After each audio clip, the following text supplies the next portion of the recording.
वज़ीर आज़म शहबाज शरीफ की ज़ेर सदारत किफ़ायत शहरी पॉलिसी से मुतालिक इजलास हुआ। इजलास में वफाकी काबीना के अरकान ने 2 माह की तनख्वाह न लेने का फैसला किया है। ज़राए के मुताबिक इजलास में किफ़ायत शहरी और सादगी पर मबनी तजवीज़ और सिफारिशात की बुनियाद पर हतमी लाइहा अमल तय किया गया है। तमाम सरकारी मुलाजमीन और वज़रा को सादगी और किफ़ायत शहरी इख्तियार करने की तलकीन की गई है। किफ़ायत शहरी और बजट से मुतालिक हिदायत सनती और ज़रूरी शोबों पर लागू न करने का प्लान तैयार किया गया है। इजलास में सरकारी वसाइल की बचत और तवानाई के मौसर इस्तेमाल के लिए तलब और रसद की मुसलसल निगरानी का फैसला किया गया है। वज़ीर आज़म ने वर्क फ्राम होम और डिजिटल कनेक्टिविटी में तातुन न लाने और ऑनलाइन काम करने वालों को बिला रुकावट इंटरनेट की सहूलत फराहम करने की हिदायत दी है। इजलास में वज़ीर आज़म ने सूरत हाल बेहतर होने तक तनख्वाहों और अमरात में भी कमी का इंदिया दिया है।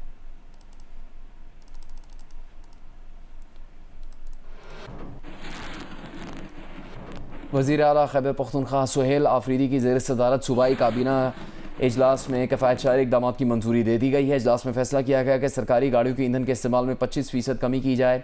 VIP प्रोटोकॉल गाड़ियों के काफ़िलों में कमी की जाए। सरकारी तकरीबात, सेमिनार्स और वर्कशॉप्स को कम करके ऑनलाइन मुंतकिल किया जाए। सरकारी इजलासों के लिए ज़्यादा से ज़्यादा वर्चुअल प्लेटफॉर्म्स इस्तेमाल किए जाएँ। सरकारी दफातर में 50% तक वर्क फ्राम होम की सहूलत मुतारिफ करवाई जाए। तमाम तालीमी इदारे जुमे को बंद रखने की तजवीज़ दी गई है ताकि ईंधन की बचत हो सके। शादी हॉल्स और मार्केटों में गैर ज़रूरी रोशनी और रात देर सरगर्मियों को महदूद किया जाएगा। मोटरसाइकिल इस्तेमाल करने वाले रजिस्टर्ड शहरियों को रिलीफ फराहम किया जाएगा।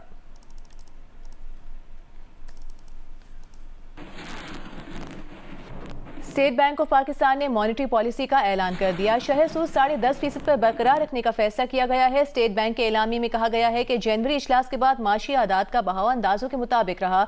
मशरिक़ वुस्ता में जंग के आगाज के बाद कुली माशी सूरत हाल काफी गैर यकीनी हो गई है। मशरिक़ वुस्ता जंग से ईंधन के दाम, बारबरदारी और बीमे के अखराजात बढ़ गए हैं। तनाज़े की शिद्दत मुल्की मईशत पर गहरे असरात मुरतब कर सकती है। स्टेट बैंक का कहना है कि माली साल 2026 में GDP नमू 4.75% तक मुतवक्के हैं। टैक्स वसूली की रफ्तार सालाना हासिल करने के लिए नाकाफ़ी है। फरवरी में बुनियादी महंगाई की शरह 7.6% तक बढ़ गई है।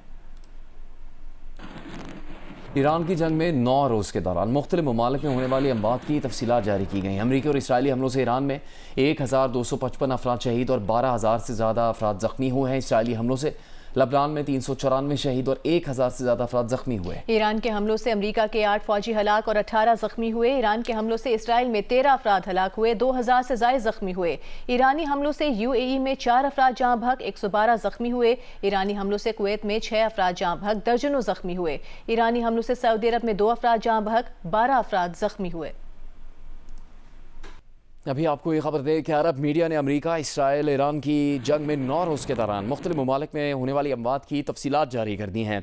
अरब मीडिया का कहना है कि अमरीकी इसराइली हमलों से ईरान में 1,255 अफराद शहीद, 12,000 से ज़्यादा ज़ख्मी हुए। इसराइली हमलों से लबनान में 394 शहीद, 1,000 से ज़्यादा ज़ख्मी हुए। अरब मीडिया के मुताबिक ईरान के हमलों से अमेरिका के 8 फौजी हलाक और 18 ज़ख्मी हुए। ईरान के हमलों से इसराइल में 13 अफराद हलाक, 2,000 से ज़्यादा ज़ख्मी हुए। इराक़ में ईरान, अमेरिका और इसराइल हमलों से 6 अफराद मारे गए। अरब मीडिया की तफसील के मुताबिक ईरानी हमलों से UAE में 4 अफराद जाँ बहक हो चुके हैं, जबकि 112 अफराद ज़ख्मी हुए। ईरानी हमलों से कुवैत में 6 अफराद जाँ बहक, दर्जनों ज़ख्मी हुए। ईरानी हमलों से सऊदी अरब में 2 अफराद जाँ बहक, जबकि 12 ज़ख्मी हुए। अरब मीडिया का कहना है कि ईरानी हमलों से बहरीन में 1 शख्स जाँ बहक, 40 अफराद ज़ख्मी हुए। ईरानी हमलों से ओमान में 1 शख्स जाँ बहक, 5 ज़ख्मी हुए। ईरानी हमलों से कतर में 16 अफराद ज़ख्मी हुए, जबकि ईरानी हमलों में ही उर्दन में 14 अफराद ज़ख्मी हुए हैं। ईरान के शहर मनाब में 28 फरवरी को लड़कियों के स्कूल पर हुए अमरीकी हमले के मनाज़िर सामने आ गए हैं। इससे पहले अमरीकी अखबार ने सदर ट्रंप के दावे को गलत साबित करते हुए बताया था कि सैटेलाइट तस्वीर, सोशल मीडिया पोस्ट और तस्दीक शुदा वीडियो समेत मुख्तलिफ शवाहिद के मुताबिक ईरानी बहरी अड्डे पर हमले के दौरान ही स्कूल पर भी हमला हुआ। अमरीकी टॉमाहॉक क्रूज़ मिसाइल ने ईरानी पासदारान इनकलाब के बहरी अड्डे को निशाना बनाया, जो स्कूल के नज़दीक था। अमरीकी सदर ट्रंप ने स्कूल पर हमला ईरान की जानिब से ही होने का दावा किया था। स्कूल पर हमले में तालिबात और असातिज़ा समेत 175 अफराद शहीद हो गए थे। रूसी सदर व्लादिमीर पुतिन ने ईरान के नए सुप्रीम लीडर मुश्तबा खामनाई को तकर्रुरी पर मुबारकबाद दी है। रूसी सदर का कहना है कि वो पुरएतमाद है कि मुश्तबा खामनाई अपने वालिद के काम को इज़्ज़त के साथ जारी रखेंगे और ईरानी कौम को सख्त आजमाइशों के सामने मुत्तहद करेंगे।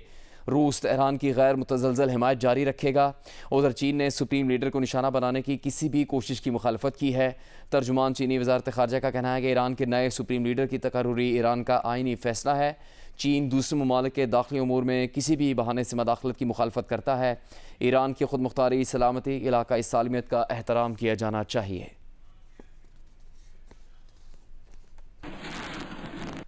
ईरान के अंदर बड़ी पेशरफ्ती हुई कि ईरानी क़यादत ने आयतुल्लाह अली ख़ामनेई की शहादत के बाद उनके बेटे मुश्तबा ख़ामनेई को मुल्क का नया सुप्रीम लीडर मुकर्रर कर दिया है। खबर एजेंसी के मुताबिक ईरान के 88 रुकनी असम्बली ऑफ एक्सपर्ट्स ने मुश्तबा ख़ामनेई को इस्लामी जमहूरिया ईरान का तीसरा सुप्रीम लीडर मुंतखब कर लिया। अमरीकी सदर डोनाल्ड ट्रंप ने इससे पहले मुश्तबा ख़ामनेई को कमज़ोर रहनुमा करार देते हुए कहा था कि अगर उन्हें अमरीका की मंजूरी ना मिली तो ज़्यादा देर इक़्तिदार में नहीं रह सकेंगे।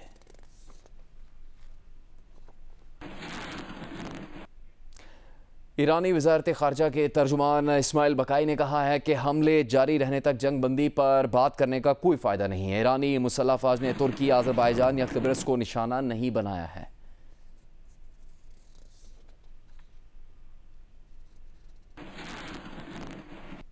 सऊदी वज़ारत दिफ़ा का कहना है कि जौफ रीजन में ड्रोन हमले को नाकाम बना दिया गया है। सऊदी अरब ने मुमलिकत और खलीज ताउन काउंसिल की दीगर रियासतों के खिलाफ ईरानी जाहिरियत की मजम्मत की है।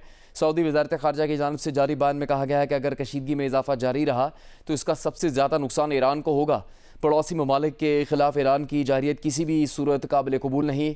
ईरानी कार्रवाइयों को किसी भी सूरत काबिल कबूल या जायज़ करार नहीं दिया जा सकता। सऊदी अरब को अपने अवाम, सरजमीन और ख़ुद मुख्तारी के तहफ़्फ़ुज़ के लिए ज़रूरी इक़दाम का हक़ हासिल है।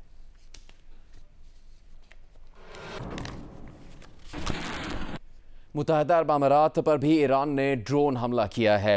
यूएई हुकाम का कहना है कि फ़िज़ाई दिफ़ाई निज़ाम फ़ाल है, हमलों को रोका जा रहा है। मीडिया ऑफिस के मुताबिक अबू धाबी में फ़िज़ाई दिफ़ाई कार्रवाई के बाद मलबा गिरने से 2 अफराद ज़ख्मी हुए हैं। वाक़े में एक उर्दन का शहरी जबकि दूसरा मिस्र का शहरी ज़ख्मी हुआ है। इराक़ में अरबेल एयरपोर्ट के करीब अमरीकी फ़ौजी अड्डे को ड्रोन हमले का निशाना बनाया गया है।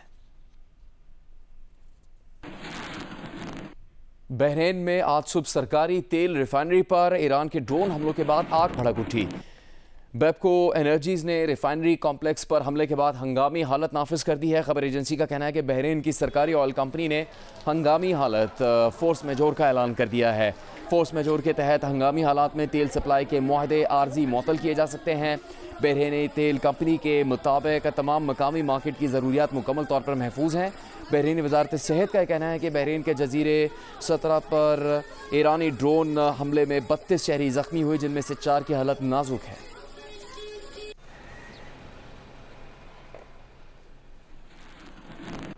मशरिक़ वस्ता के हालात से मुताल्लिक़ ताज़ा तरीन खबर आपको दे। तुर्क वज़ारत दिफ़ा की जानिब से ये बयान जारी किया गया है कि नेटो दिफ़ाई निज़ाम ने बहर रूम के मशरक़ी इलाके में ईरानी बैलिस्टिक मिसाइल मार गिराया है। ईरानी मिसाइल तुर्की की हदूद में दाखिल हुआ था। तबाह किया गया बैलिस्टिक मिसाइल का मलबा जनूबी तुर्की में गाज़ी अंताब में गिरा है।